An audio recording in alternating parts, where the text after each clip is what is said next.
أعوذ بالله من الشيطان الرجيم بسم الله الرحمن الرحيم نحمده ونصلي على رسوله الكريم أما بعد رب زدني علما۔ دیکھیں، ہم زکوٰۃ کے مسائل کو ڈسکس کر رہے ہیں بہت ڈیٹیل میں، اور ہم ہر جو زکوٰۃ کے معاملے میں، زکوٰۃ کے مسائل میں جو شکوک و شبہات ہیں ان کو ایک ایک کر کے ہم ڈسکس کر رہے ہیں۔ تو آپ کائنڈلی زکوٰۃ کے تمام مسائل کے بارے میں جانیے، اور ان کو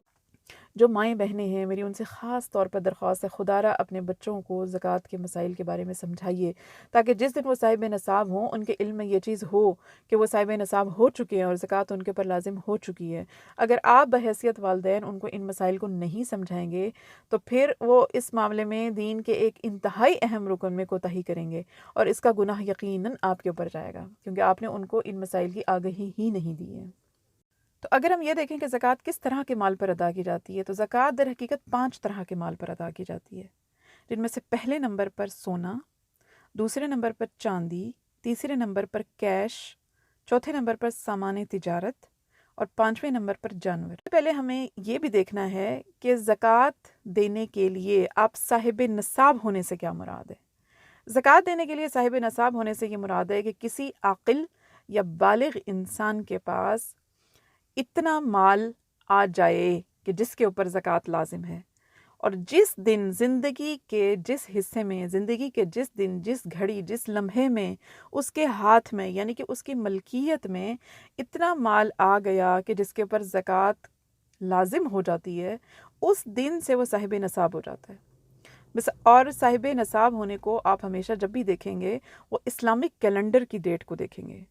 آپ سولر سسٹم سے جو ہمارا جو ایئر چلتا ہے ہم اس کو نہیں دیکھیں گے، بلکہ اسلامک کیلنڈر کے حساب سے دیکھیں گے کہ اگر اسلامی مہینے کی وہ کون سی تاریخ تھی جس کے اوپر کسی عاقل اور بالغ انسان کے پاس اتنا مال آیا کہ وہ صاحب نصاب ہو گیا۔ اب صاحب نصاب ہونے کا کتنی اماؤنٹ کے اوپر وہ صاحب نصاب ہوتا ہے، اس کو ہم بعد میں دیکھتے ہیں۔ سب سے پہلے اس بات کو سمجھنا ضروری ہے کہ آپ صاحب نصاب ہوں گے کس دن۔ فار ایگزامپل، اگر ربیع الثانی کی مثال کے طور میں ایک مثال دے رہی ہوں کہ ربیع الثانی کی فار ایگزامپل 13 تاریخ تھی، جس میں زندگی میں آپ عاقل اور بالغ ہیں، اور ربیع الثانی کی 13 تاریخ ہے جس میں آپ کے پاس آپ کی ملکیت میں پہلے دن کوئی اتنا مال اماؤنٹ آپ کی ملکیت میں آ گیا کہ جس کے اوپر زکوٰۃ لازم ہو جاتی ہے، تو اس دن سے آپ صاحب نصاب ہو گئے۔ اب آپ اپنی ڈائری میں یا اپنے ذہن میں، بلکہ ذہن میں لکھنے کی بجائے آپ اپنی ڈائری میں کہیں پہ لکھ لیجئے کہ 13 ربیع الثانی اس ٹائم، بلکہ فقہاء یہ فرماتے ہیں کہ آپ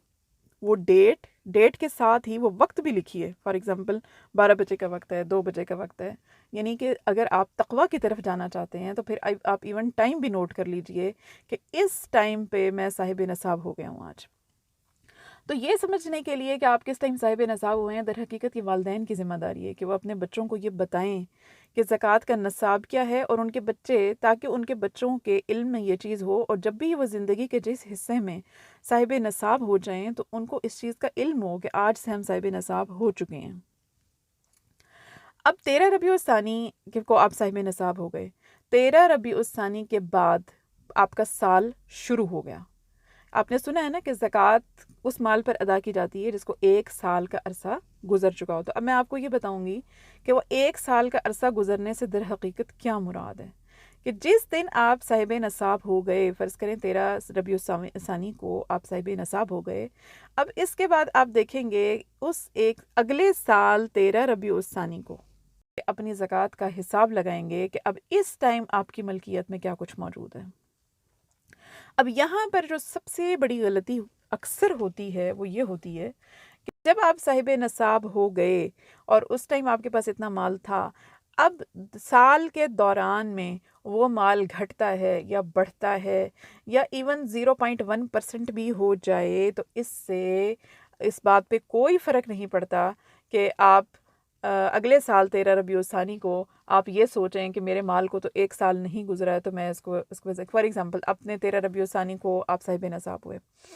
اس کے بعد اگر شعبان کا مہینہ آیا اور شعبان کے مہینے میں آپ کا وہ مال خرچ ہو گیا اور آپ کے پاس اتنے پیسے بچ گئے، فرض کریں 1% باقی بچے، جتنا مال آپ کے پاس 13 ربیع الثانی کو تھا، شعبان میں آپ کے پاس اتنا مال رہ گیا کہ وہ سمجھ لیں کہ 1% رہ گیا اس مال کا جو آپ کے پاس پہلے موجود تھا۔ لیکن